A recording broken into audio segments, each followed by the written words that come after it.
विधानसभा भवन लोकतंत्र का सबसे बड़ा मंदिर है। यहाँ किसी धर्म, जाति या व्यक्ति के साथ भेदभाव नहीं होता है। इस सदन में भले ही हम पक्ष या विपक्ष के लोग व्यक्तिगत रूप से अलग अलग विचार रखते हों, लेकिन इस लोकतांत्रिक व्यवस्था से ऐसे मार्ग प्रशस्त होता है जहाँ सबको सदन में स्वागत के भाव से आमंत्रित किया जाता है। विधानसभा के सदस्य जनहित से जुड़े मुद्दे को सदन के समक्ष रखते हैं। यह बातें मुख्यमंत्री हेमंत सोरेन ने कही। श्री सोरेन शनिवार को विधानसभा में विधायकों के लिए आयोजित प्रबोधन सह प्रशिक्षण कार्यक्रम को संबोधित कर रहे थे। उन्होंने कहा कि लोकतंत्र के इस मंदिर की गरिमा और भव्यता किसी धर्म से अछूती नहीं है। यहाँ सभी धर्म और समुदाय के हक और अधिकार की आवाज़ गूंजती है। उन्होंने कहा कि सीखने की कोई उम्र नहीं होती। वहीं कार्यक्रम में राज्यसभा के उपसभापति हरिवंश ने कहा कि देश या राज्य स्तर पर बड़े बदलाव की शुरुआत विधायिका से होती है। उदारीकरण के बाद हमें ऐसा देखने को मिला है। वहीं विधानसभा की ओर से विधायकों के लिए आयोजित 2 दिवसीय प्रशिक्षण कार्यक्रम के पहले दिन 81 विधायकों में से सिर्फ 17 विधायक पहुंचे थे। संसदीय कार्य और वित्त मंत्री राधाकृष्ण किशोर ने कहा कि संसदीय व्यवस्था से विकास का मार्ग प्रशस्त होता है। संसदीय व्यवस्था कमजोर हो जाएगी तो हम समावेशी विकास नहीं कर सकते हैं। विधानसभा अध्यक्ष रविंद्र महतो ने कहा कि लोकतंत्र में विधायिका महत्वपूर्ण स्थान है। विधानसभा में विधायी शक्तियाँ निवास करती है। उन्होंने विधायकों को प्रश्नकाल और शून्यकाल को लेकर विस्तार से जानकारी दी। किसी के साथ कोई भेदभाव या रोक टोक नहीं है इस मंदिर में आने के लिए।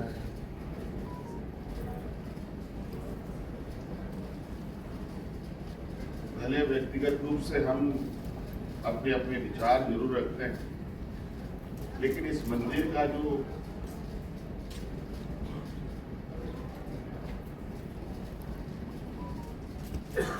कहा जाए कि व्यवस्था है, वो ऐसी व्यवस्था है, मुझे लगता है कि दुनिया का ये अपने आप में एक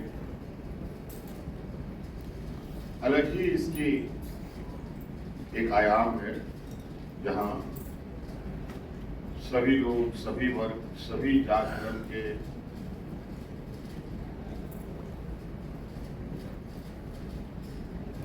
यहां तक कि भारत देश के लोकतंत्र में जीने वाले लोगों के साथ साथ दुनिया के और भी कोई लोग भी इस सदन में आ सकते हैं। ऐसा नहीं है कि कोई NRI या विदेश का व्यक्ति चुनाव जीत करके यहाँ नहीं आ सकता, वो भी इस सदन के अंदर आ सकता है। तो आप इससे अंदाजा लगा सकते हैं कि कितनी बड़ी चीज और इसकी मूल्यों को बस समझने की आवश्यकता है। कुछ चीजें परंपरागत होती आई हैं, चल ही रही हैं अभी भी। कई चीजें संविधान में हमारे बाबा भीमराव अम्बेडकर जी ने और इनके साथ जितने भी सहयोगी थे, जितना नाम आदरणीय उपसभापति जी ने यहाँ बताया कि कितने कुशलता से बिना किसी ऐसी हैं, मैं उन विषय पर नहीं जाऊंगा, लेकिन ये बात जरूर कहना चाहूंगा कि इस मंदिर की गरिमा, इसकी भव्यता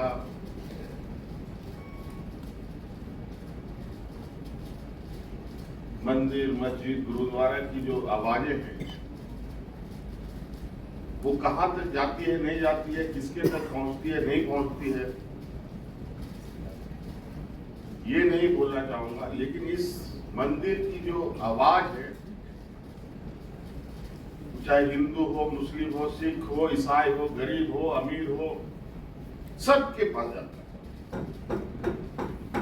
इसको कोई और ये एक ऐसा व्यवस्था है जिसके माध्यम से ये देश बंधा है और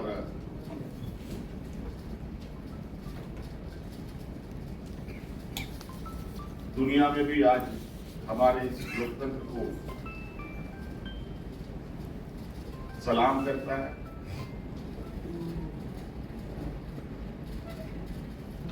मंदिर, मस्जिद, गुरुद्वारा से लोग सलाम नहीं करते।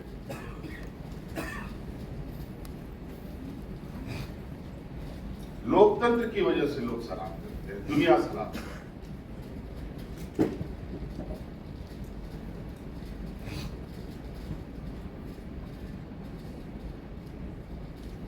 और ये कितना मजबूत बना रहे, कितना हम और इसको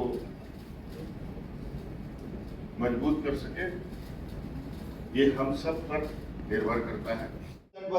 मीनू मसानी, ज्योतिर्मय बसु, पीलू मोदी, सी सुब्रमण्यम, लाल कृष्ण आडवाणी, प्रणव बाबू, ये सारे लोग चूंकि प्रोसीजर्स जानते थे, इनमें से कोई कभी बेल में नहीं गया। और तब जब 2/3 बहुमत वाली सरकारें केंद्र में होती थी, पर अपनी बातों से, अपनी तथ्यों से, और तथ्य हमेशा सत्य पर आधारित होते, उसमें वो ताकत होती थी कि वो लोग प्रभावित करते थे। मैं प्रिविलेजेस के बारे में कुछ चीजें संक्षेप में कहूं जो आप माननीय अध्यक्ष जी ने जो विषय मुझे दिया है।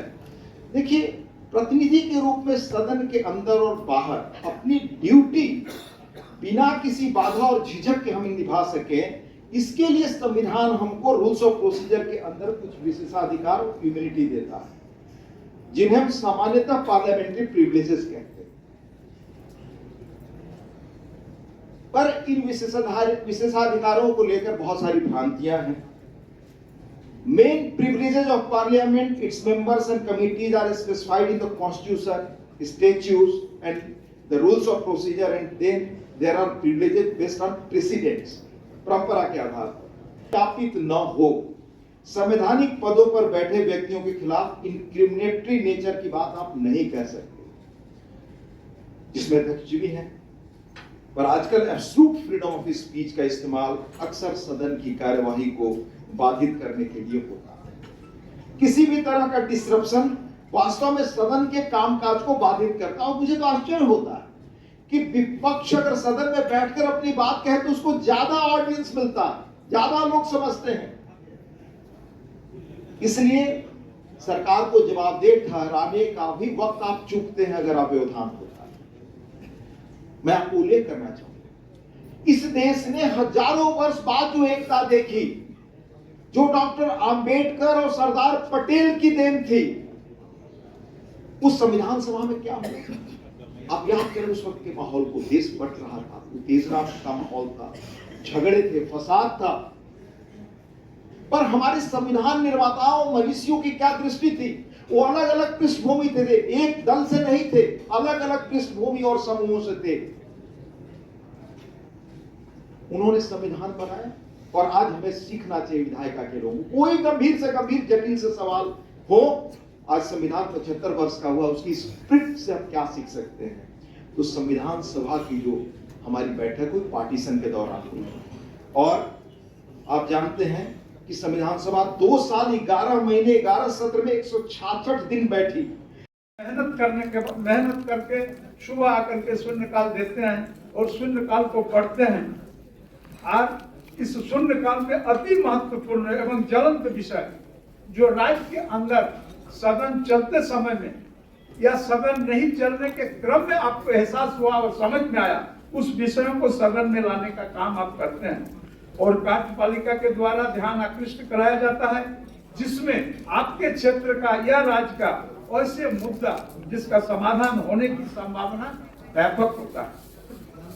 अब मैं आपको एक बात से आग्रह करना चाहता हूं, सदन के अंदर सिर्फ मेरा ही सदन, झारखंड विधानसभा का सदन नहीं, बल्कि देश के अंदर में जितना प्रांत है, सारे सदनों का जो समाचार आता है, यहाँ तक कि लोकसभा का या हमारे उपसभापति महोदय भी आपके बीच बैठे हुए हैं, वहां भी सदन के अंदर में व्यवधान उत्पन्न करने का एक परिपाटी अत्याधुनिक रूप से एक चुनौती बन करके हमारे सामने आ रहा है। सदन के अध्यक्ष के रूप के लिए जो सबसे पीड़ादायक होता है वो है सदन के बहुत सारा समय व्यवधान और शोर शराबा में बीत जाता है और गंभीर जनहित के जो मुद्दा है, गंभीर जनहित का मुद्दा को हम समाधान नहीं कर पाते।